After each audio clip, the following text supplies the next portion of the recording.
on vote sans aucune difficulté pour des candidats écologistes, pour des candidats communistes, pour des candidats socialistes. Moi, je ne voterai pas pour les candidats de la France Insoumise. Ni du Rassemblement national. Je fais barrage, évidemment, à la France Insoumise. Si nous sommes en troisième position et que nous risquons de faire élire quelqu'un d'extrême droite, nous désisterons. C'est pas un appui Jean-Luc Mélenchon ici. Ça ne peut pas être Jean-Luc Mélenchon. Il n'est pas l'homme du consensus. Il faudra chercher un homme ou une femme de consensus. Les partis de gauche, pour une raison qui leur appartient et qui me paraît assez surprenante, décident que non, c'est pas moi. Le chiffre de la participation au premier tour qui devrait être en hausse, le rejet d'un accord de désistement réciproque par une partie du bloc présidentiel et de la droite, et Jean-Luc Mélenchon qui semble avoir acté que le reste de la gauche ne veut pas de lui à Matignon. C'est le sommaire de ce numéro 88 de Pôle Express.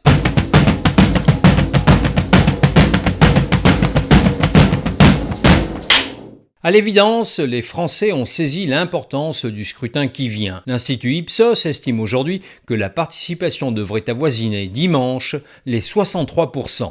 En juin 2022, la participation au premier tour n'était de 47,5%. L'estimation d'Ipsos s'appuie sur un échantillon de 12 000 personnes. Si elle se confirme, la participation se rapprocherait du premier tour des législatives de 2002. 64,42% des inscrits étaient allés voter. Ces élections survenaient juste après la présidentielle qui avait vu le second tour opposer Jacques Chirac à Jean-Marie Le Pen. Si à l'époque la question du barrage républicain n'avait pas fait débat, il n'en va pas de même aujourd'hui. Le bloc présidentiel est divisé, comme ce qu'il reste de la droite. Il y a d'abord ceux qui appellent à un accord de désistement réciproque contre le RN. Il s'agit des anciens ministres Clément Beaune, Aurélien Rousseau, Barbara Pompili et Stéphane Travert, d'Agnès Pannier-Runacher, encore ministre, et de Bernard Guetta, député européen Renaissance. Mais d'autres renvoient dos à dos le RN et LFI, voire le nouveau Front populaire, quand ils ne préfèrent pas tout simplement la formation lepéniste aux insoumis. Il faut tout faire pour que les extrêmes n'arrivent pas au pouvoir. Vous les renvoyez dos à dos. Et LFI. Moi, ce que je recommanderais, le cas échéant, c'est que on vote sans aucune difficulté pour des candidats écologistes, pour des candidats communistes, pour des candidats socialistes. Moi, je ne voterai pas pour les candidats de la France Insoumise.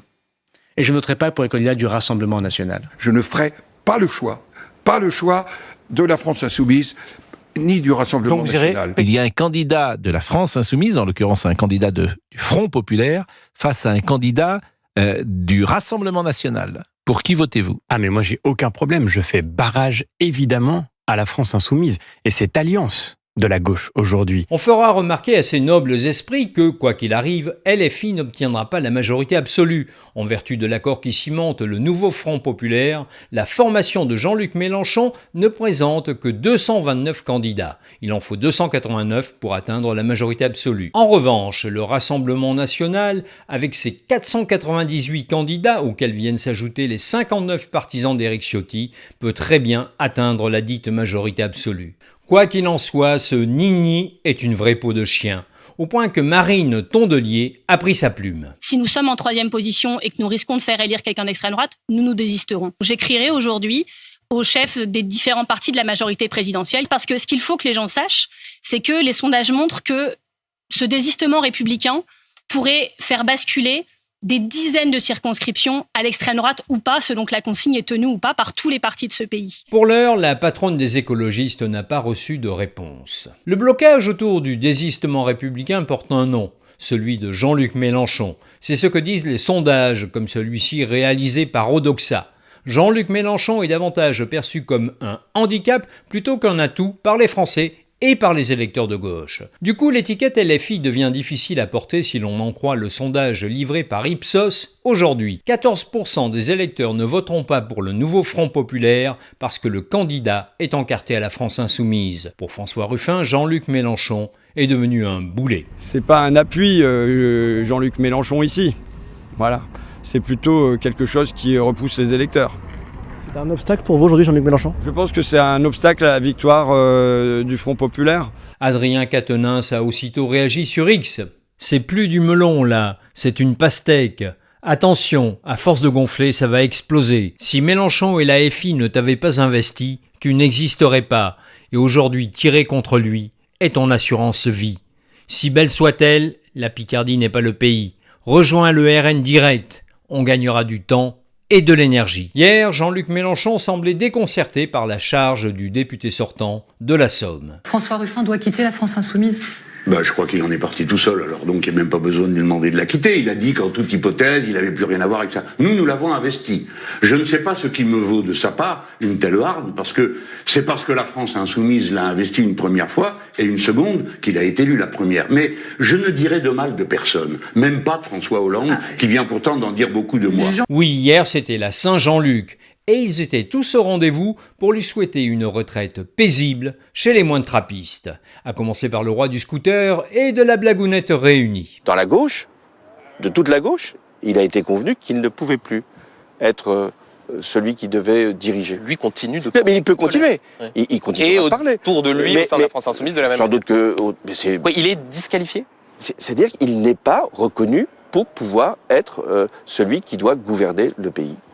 Il ne sera pas choisi forcément par le président de la République. Et s'il l'était, il n'est pas l'homme du consensus. Il faudra chercher un homme ou une femme de consensus. François Hollande parle d'expérience, celui qui n'a pu se représenter en 2017, tant les Français le méprisaient. Comme quoi en politique, tant qu'on n'est pas coulé dans une dalle de béton, tous les espoirs de retour sont permis. Aux 20h, Olivier Faure en a remis une couche, juste pour la route. Ça ne peut pas être Jean-Luc Mélenchon. Pourquoi donc? Ça ne sera pas Jean-Luc Mélenchon. Acte de candidature de multiples reprises. Non, je vous dis pourquoi. D'abord parce que lui-même a expliqué qu'il fallait passer le relais à une nouvelle génération. Ensuite, parce que notre pays est un pays fracturé, divisé comme jamais, et que nous avons besoin d'un profil qui permette d'apaiser, qui permette de fédérer, qui permette de rassembler, et qui soit aussi un profil déterminé. Mais la messe était déjà dite.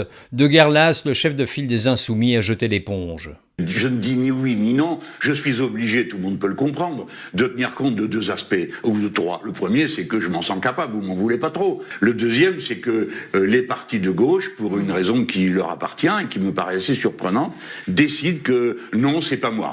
Et puis, troisième élément, c'est que moi, je souhaite que ça marche. Si Jean-Luc Mélenchon semble avoir renoncé à prendre le chemin de Matignon, il n'a pas abandonné l'idée que les Insoumis puissent être au cœur du dispositif gouvernemental en cas de victoire du nouveau Front populaire. Manuel Bompard est sur la rampe de lancement, d'autant que tout le monde reconnaît sa bonne prestation lors du débat avec Gabriel Attal et Jordan Bardella. Un tweet posté par Jean-Luc Mélenchon après le débat en question le présente comme la relève. Ce soir, Manuel Bompard a démontré une force, un niveau de connaissance et une sensibilité humaine que les autres n'ont pas égalé. Ce débat entre futurs premiers ministres montre qu'il est mieux qu'au niveau. Piètre consolation pour Jean-Luc Mélenchon, la droite a aussi son François Ruffin. Il s'appelle Aurélien Pradier. C'était le chef de file des frondeurs LR au moment de la réforme des retraites. Dans un entretien accordé à la Dépêche du Midi, le député sortant du Lot déclare « LR est dans une situation inextricable. Le gaullisme n'est pas mort. Il est plus vivant que jamais, mais LR est mort. Il est temps que je reprenne ma liberté. C'est une étape de construction, y compris une ambition politique personnelle nouvelle, car le parti auquel j'appartenais n'est plus capable de parler aux Français. » Depuis cet entretien, Pradier est revenu sur une partie de ses propos dans Le Parisien. Il n'aurait pas quitté LR, c'est LR qui aurait cessé d'exister. Ce qui change tout, bien sûr.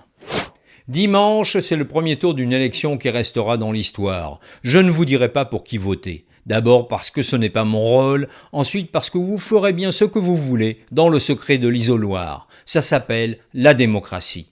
En revanche, je vais vous dire comment je vois les choses. Dans ce scrutin, il y a deux camps qui s'affrontent. D'un côté, ceux qui entendent trier les Français selon leurs origines, quand bien même, pour leur part, ils descendent d'immigrés italiens et kabyles. Comme quoi, l'intégration, ça marche. Et puis il y a tous ceux qui n'oublient pas que la France s'est construite par rapports successifs de populations, que ce soit les Romains, les Grecs, les Celtes, les Vikings, les Visigoths, les Francs, les Burgondes, les Omeyyades, jusqu'aux immigrations économiques et politiques d'Afrique de l'Ouest, du Maghreb, d'Asie et d'Europe du Sud. Et j'en oublie sans doute. N'en déplaise à ceux qui ne jurent que par le droit du sang, tous les bons Français ont commencé par être des étrangers, hier ou bien il y a des siècles. Ce camp, c'est celui de la fraternité et de l'universalisme républicain. C'est l'adhésion réfléchie à un destin commun qui transcende nos lignages et nos différences. C'est la nation qui est née à Valmy. Vous ne serez pas surpris si je vous dis que ce camp-là a ma préférence. Un dernier mot. À ceux qui pensent en terminer avec Macron en votant Bardella, ne vous y trompez pas. Avec Bardella, vous aurez toujours la politique de Macron, avec en plus la xénophobie. Pas sûr que vous soyez gagnant. C'est vrai qu'on n'a jamais essayé les coups de marteau pour soigner la migraine, mais il y avait peut-être des raisons. Merci d'avoir regardé cette chronique. Comme d'habitude, les partages sont bienvenus, comme les pouces. Un abonnement à la chaîne fera le bonheur de l'algorithme et par la même occasion celui de l'équipe de Pure Politique.